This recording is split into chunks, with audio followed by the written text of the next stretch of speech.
Also want to bring in U.S. Republican Representative for Idaho, Russ Fulcher, for more on this. Wonderful to see you again. Thank you for joining us today. And let's jump right in here on these massive efforts that Olivia was talking about on the Hill right now to win favor for some of Trump's more unconventional nominations, if you want to call it that. Hegseth, as you heard her talk about, has made several trips. Sounds like RFK Jr. is on his way next week, Tulsi Gabbard as well. Are you hearing from any senators on their Hill that are, on the Hill that are willing to share thoughts with you?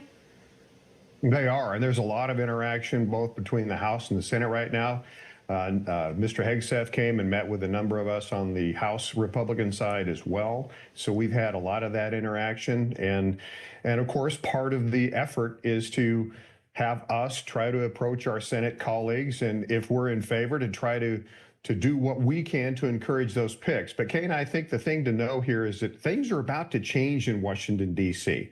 And if that's a common theme for the incoming president, and frankly, I'm excited about that. I mean, who would have thought that Elon Musk and Vivek Ramaswamy could be getting involved with some of these things, but they are. And so this is a time for change. If things are going to get shaken up, I think the president deserves to have his choices viewed fairly. That's going to happen. The process will play out, but we're excited here in Washington. If you met with Pete Hegseth, can you share a little bit about that meeting with us? I know you've been very vocal about supporting essentially all of Trump's nominees. Why do you support Pete Hegseth? Well, he made the point that he says, my top mission as guided by the president is to create war fighters. And that's what we need in the Department of Defense. For a number of years, there's been this subterfuge effort to try to make the military look like a mirror of society. You cannot do that and carry out the mission of a fighting force. And so Hegseth made it very, very clear. That's my top mission. I know how to do that. That's to create war fighters, to have a staunch defense, and not this appeasement strategy that we've had for a number of years. And so I thought he made that very, very clearly. DEI is not part of the answer to having a strong war-fighting force. He made that very clear. So, Kana, I think that that he is a pick for a reason by this president, and it's a worthy reason. We need war fighters in the U.S. military. He often uses the term lethality.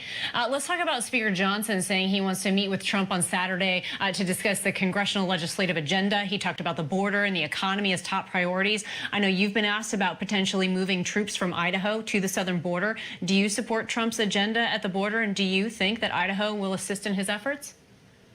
Idaho is assisting. Every state is a border state right now, Kana. We've had nearly 200 illegal fentanyl deaths in Idaho. And people don't think, Idaho, really?